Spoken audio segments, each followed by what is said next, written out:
The clock struck 7, and my husband, Tom, was already halfway out the door, tie loose, cologne sharp, grinning like a kid sneaking candy. "Babe, I'll be back by 10. Promise just Dave's engagement dinner." "No big deal," he said, tossing the words over his shoulder like spare change. No big deal. I stood in the kitchen, surrounded by our 3 kids, Lily, 8, Max, 6, and little Sophie. Barely 3, staring at the chaos of unwashed dishes and a living room that looked like a tornado had thrown a tantrum. Tom hadn't even asked if I was okay with him leaving me to handle the kids alone. Again, I'm Sarah, a 32-year-old graphic designer who traded her downtown studio for sippy cups and school runs 5 years ago. Don't get me wrong, I love my kids. But tonight, something snapped. Maybe it was the way Tom assumed I'd just nod and carry on. Or maybe it was the weight of 1,000 nights like this, where his quick outings stretched into hours while I juggled baths, tantrums, and bedtime stories. Tonight, I wasn't just tired, I was done. The kids were already climbing the walls. Lily was demanding to know why Daddy got to go to a fancy party while we ate mac and cheese. Max was launching toy cars across the floor, and Sophie was smearing yogurt on the couch. I could feel the resentment bubbling, hot and sharp, like a kettle left too long on the stove.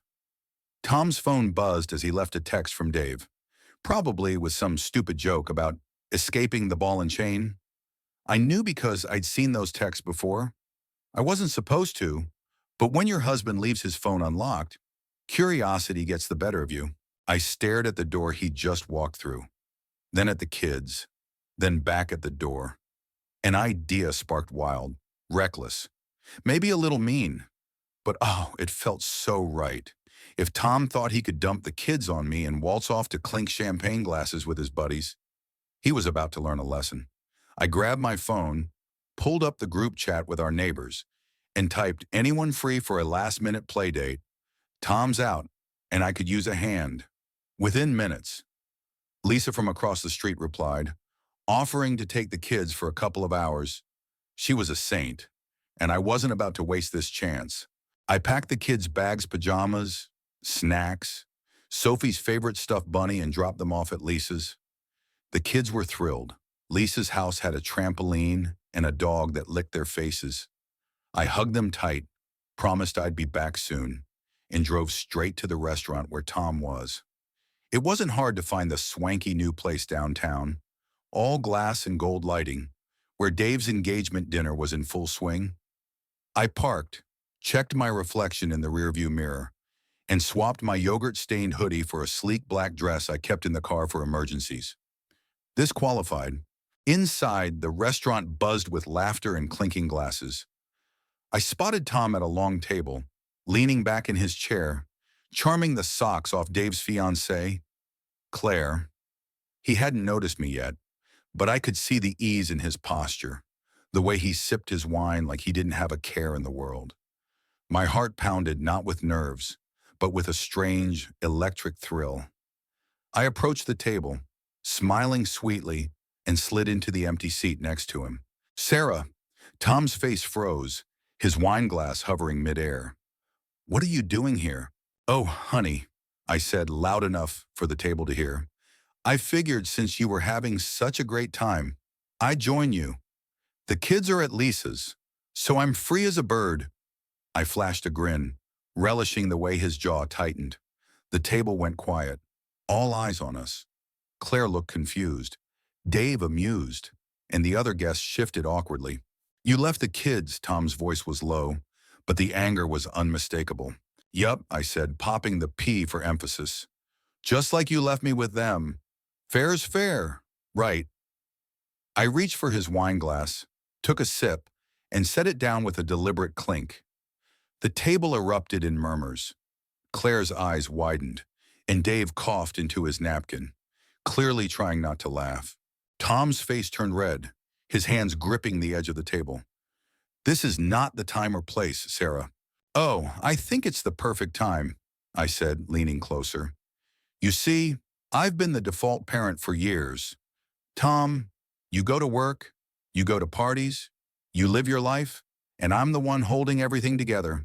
Tonight, I decided to live a little too. I turned to Claire, who looked like she wanted to disappear. Congrats on the engagement. By the way, Dave's a lucky guy. Claire mumbled a thank you, but Tom was already standing, his chair scraping against the floor. We need to talk. Outside. Now! I followed him to the restaurant's patio, where the cool night air did nothing to calm the heat in his eyes. What the hell, Sarah, he snapped. You embarrassed me in front of everyone. You can't just show up like that.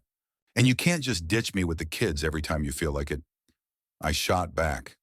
Do you know what it's like, Tom, to be the one who always stays home, who always cleans up, who always puts them to bed while you're out having fun? I'm not your maid. I'm your wife.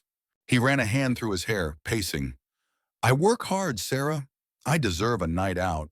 And I don't, my voice cracked, but I didn't care. I work hard too. Tom, I raise our kids. I keep our house from falling apart. But you don't see that, do you? You see me as the backup plan, the one who's always there to pick up the slack. He opened his mouth, then closed it, his anger faltering. For the first time, I saw a flicker of guilt in his eyes. I didn't think. No, you didn't. I cut him off. You didn't think about how it feels to be taken for granted. So tonight, I took a stand. I left the kids with Lisa, and I came here to remind you that I'm not invisible. The silence stretched between us, heavy and raw. Tom looked away, his shoulders slumping. I didn't mean to make you feel like that, he said finally, his voice softer. I don't know. Sarah, work's been crazy, and I thought you had everything under control. Under control, I laughed, but it was bitter. I'm drowning, Tom, and you're too busy to notice. He stepped closer, his hand reaching for mine, but I pulled back. I'm sorry, he said, and for once, it sounded like he meant it. I'll do better. I promise. I wanted to believe him, but promises are cheap when you've heard them before. Show me, I said, not with words, with actions. Be there for the kids. Be there for me. He nodded, and for a moment, we just stood there, the city lights flickering around us. I didn't know if this was a turning point or just another fight we'd forget by morning, but something had shifted. I'd stood up for myself, and that felt like a victory, small but real. We went back inside when the rest of the dinner was a blur. I stayed, mostly to prove a point, and Tom was quieter than usual. His charm dialed down. When we got home, the kids were asleep at Lisa's, and I picked them up, thanking her profusely. Tom helped carry them to their beds, something he hadn't done in months. It wasn't much, but it was a start. The next morning, I woke up to coffee brewing and Tom making pancakes with the kids. Lily was giggling, Max was flipping batter onto the counter, and Sophie was clapping her sticky hands. Tom caught my eye and gave me a small, tentative smile. I'm trying, he said. I nodded, sipping my coffee, feeling the weight of last night still lingering. It wasn't perfect. It wasn't a fairy tale, but it was something, maybe the beginning of a change, or maybe just a moment of clarity.